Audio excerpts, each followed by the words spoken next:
Yeah, so basically this video exists because of a tweet I saw that led to me having a discussion with somebody over the title of the video that you're currently watching. The discussion, not just the one I had, but the one I saw others have, were quite fruitful and had me thinking a bit about the situation as a whole. Now, a Twitter user had suggested that the age limit for Formula 1 be raised to 20, and upon seeing it, I was in disagreement. As of until a couple days ago, maybe even less than a week ago, as of me writing this at least, the age limit for a driver to be eligible to Formula 1 is 18. And to be completely real with y'all, I didn't really mind how it was before when 17-year-olds were able to join the sport like Verstappen did in 2015. I'm all for drivers getting a chance at F1 machinery as soon as teams think they are ready, but clearly F1 had other ideas as they eventually bumped that age limit to 18. And I have to clear this up before we go any further. I was personally quite upset when I found out that people were attempting to pull strings to get Kimi Antonelli into F1 before he was 18. Because not only did I think he wasn't ready yet, but I also thought that the FIA folding on this rule would have technically made the rule useless, which I already conditioned myself to accept. You see, in my mind, if you go through all the hassle of implementing a rule, you pretty much need to stand by it. So then the FIA comes out and says they'll make exemptions for 17-year-olds to race if they, according to them, quote, have recently and consistently demonstrated outstanding ability and maturity in single-seater Formula car competition, end quote. Now keep in mind, this driver still has to have 40 super license points needed to get that super license regardless. What really bothered me was really the wording, I guess, because what exactly does it mean to demonstrate outstanding ability and maturity?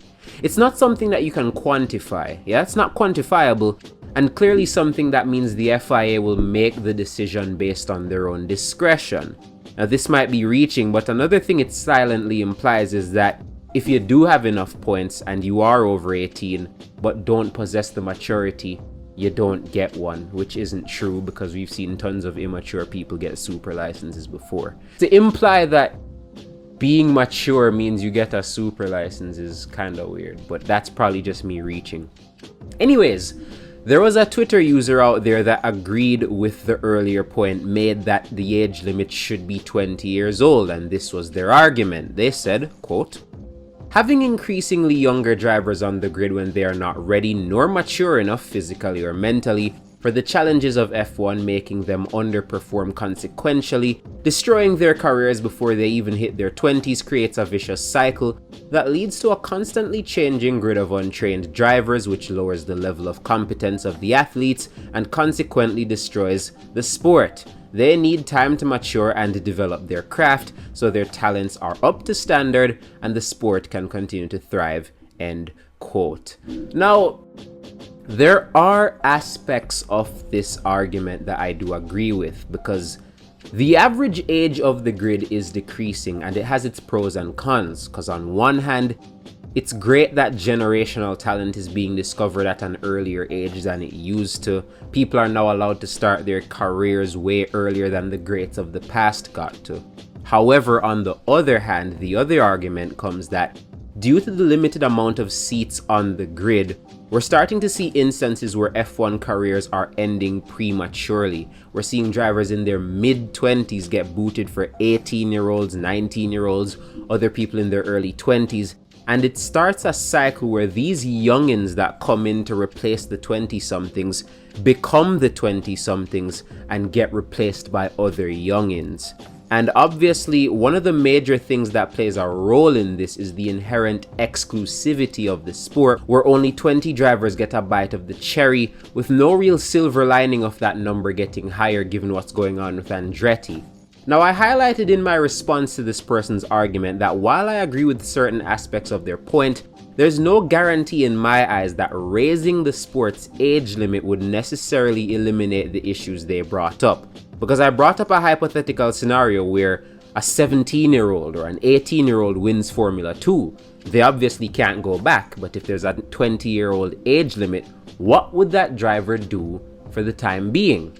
So they replied this: I definitely think promises should be integrated into F1 after graduating from F2.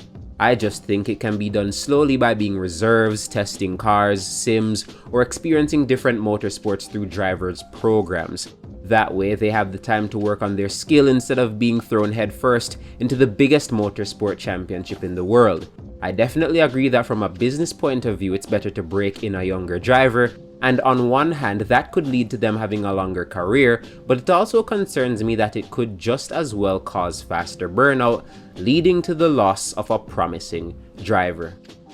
Now, anyone that knows me knows that I am pro racing drivers racing in multiple disciplines. I've always been of the impression that having a go at different racing series allows someone to sharpen their skills, adapt well, learn different technique that can potentially be applied to their main series of choice, which in this hypothetical case is Formula 1. However, in today's F1, 2 years of being a reserve, testing, sim work, it just won't be enough to prepare a driver for the specific characteristics of racing an F1 car, as opposed to just knowing how to drive an F1 car.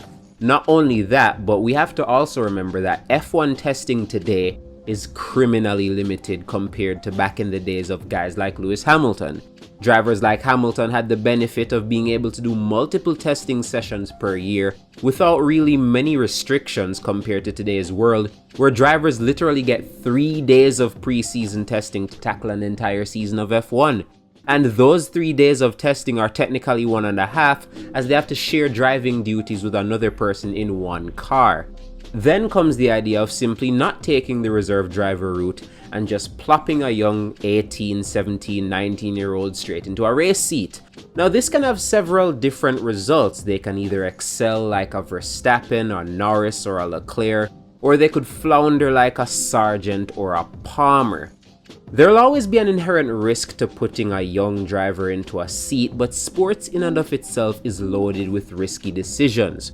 Both the rushing method and the taking your time method have worked and failed equally. Red Bull put Verstappen in a seat in 17, he excelled, they put him in the Red Bull at 18 years of age, and he ended up being one of their, he's probably going to be their greatest driver of all time when all is said and done. Williams promoted Sargent a year earlier than they had planned, and it just hasn't necessarily worked out. Meanwhile, when it comes to teams that waited and bided their time, it seems like that's what they're doing with Liam Lawson right now, where Red Bull is concerned. He's done everything that the original post has mentioned. He's been a reserve, he's even done races because of his reserve role, he's done testing duty for Red Bull, he's raced in other series like Super Formula and DTM, right? It's too soon actually to see whether or not all of this stuff that they're doing with Lawson results in an actual seat, but it's clearly the way in which they want him to earn it. But if you look at the other side of the argument, this method doesn't always work, because Alpine tried that with Piastri. They were going to have him on the sidelines for a year and they were going to put him in the seat in 2023. However, the frustration of not getting a seat after all of his junior success led to this guy jumping ship and joining McLaren, where he's been able to show his ability, and right now he has multiple podiums and even a sprint race win, right? Then comes the mental anguish of being so young, put into a high pressure environment, knowing that this is basically what your career path has led up to. And if you don't cut it, you'll more than likely be kicked to the curb unless you're in a situation like Stroll. So much external and internal pressure on a driver can cause them to crack, and granted, in situations like this, I'm pretty sure we all agree that it is the responsibility of the teams to ensure that their young drivers are in an environment that removes as much pressure as possible in order for them to take on the task of racing with as clear a head as possible, which will without a doubt result in better performances. I think another point I have really ties into the main question that this vid is trying to solve, is that there isn't necessarily a direct correlation between age and maturity. Just because you're older and experienced doesn't necessarily mean you're mature. We've seen petty people in their 40s, in their 30s, in their 20s. We've seen very mature racing drivers in their teens and in their early 20s. Yes, you can argue that maturity comes from experience, but personality plays a big role in that as well. Some people can come in immature and become mature, and the opposite can happen. Some people can come in mature and become immature. So I don't think it is the wisest thing to do to correlate age with maturity, even though I see where it can tie in.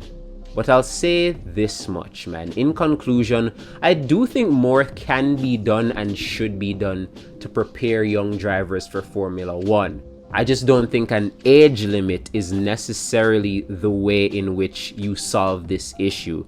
In my opinion, if you really want to prepare drivers properly for F1, you need to have longer preseason testing, you need to have special testing sessions for rookies, as well as what the Twitter user who I was talking about this with suggested, sending young drivers to other series in their free time to sharpen their skills, which to me is the best way to ensure that a racing driver, once they set foot in the sport, will be in the best possible form to compete at a competent level. But maybe you think otherwise. Yes, this was something that picked my brain. It was a very fun conversation I had, and it's something I wanted to bring to the channel. So what do you think? Do you believe an age limit could lead to better talent coming into Formula One? Or do you think there's better ways of preparing young drivers for Formula One? Let's discuss in the comment section. If you're still listening, if you're still watching, feel free to leave a like. My name is Intern at Talkwheel, and as always, thanks for watching.